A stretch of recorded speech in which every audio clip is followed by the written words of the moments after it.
Os casos de violência policial no Brasil aumentaram consideravelmente, mesmo com isolamento social, e chamaram a atenção da Comissão Interamericana de Direitos Humanos, órgão da Organização dos Estados Americanos. No Rio de Janeiro, segundo o levantamento realizado pelo Grupo de Estudos dos Novos Ilegalismos da Universidade Federal Fluminense, divulgado nesta segunda-feira, após a proibição de operações policiais nas favelas cariocas, houve redução de 72% nas mortes na região, em um período de apenas um mês. Para Adilson Paes de Souza, tenente-coronel aposentado da Polícia Militar do Estado de São Paulo, um dos principais fatores para o aumento alarmante da violência policial é o bolsonarismo, que estimula a violência, a intolerância e a eliminação de pessoas. Eu acredito no bolsonarismo, que influencia sobremaneira a atuação da polícia. Os policiais, na sua maioria, são bolsonaristas. Eles veem no Bolsonaro o líder perfeito, a forma de agir correta, a pessoa truculenta que pode falar o que quiser, fazer o que bem entender, que nada vai acontecer com ele. O Bolsonaro tem forte apoio entre as polícias. O discurso do Bolsonaro de eliminação de pessoas, de valorização, entre aspas, que não é bem valorização, de premiar policiais ao invés de puni-los, etc. e tal, repercute muito forte na polícia, a ponto deles serem bolsonaristas assim. O jeito de ser, de agir e de pensar do Bolsonaro encontra eco e concordância, muita concordância, nas fileiras das polícias militares. Então o bolsonarismo influencia assim, dentro desse padrão de violência, de intolerância, desse discurso de ódio, de eliminação de pessoas. Segundo dados do Fórum Brasileiro de Segurança Pública, houve um aumento de 31% na letalidade policial no estado de São Paulo nos primeiros 4 meses de 2020, em comparação com o mesmo período do ano anterior. Ainda de acordo com os dados do Fórum, quase 8 em cada 10 vítimas fatais da polícia brasileira são afrodescendentes.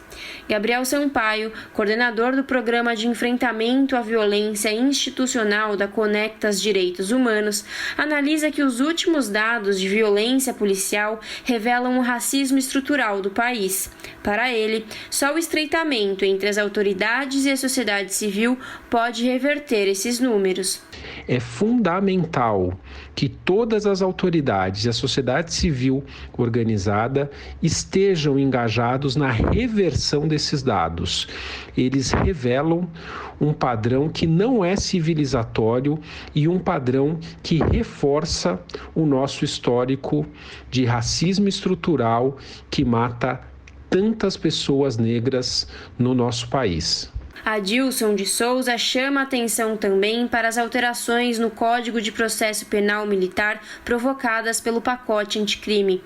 Segundo ele, a certeza da impunidade deixa os policiais em situação confortável para agir de forma truculenta. O pacote anticrime, que foi aprovado no final do ano passado e está em vigor desde o começo desse ano, ele provocou alterações no Código de Processo Penal Militar, onde o policial só pode ser ouvido a partir do momento que ele tiver um advogado. Ele tem 48 horas a contar do fato para nomear um advogado. Se ele não nomeia, a instituição deve designar um advogado para ele. A jogada é que a instituição não nomeia o advogado e os inquéritos, onde ocorreram morte de pessoas por policiais, estão parados desde então.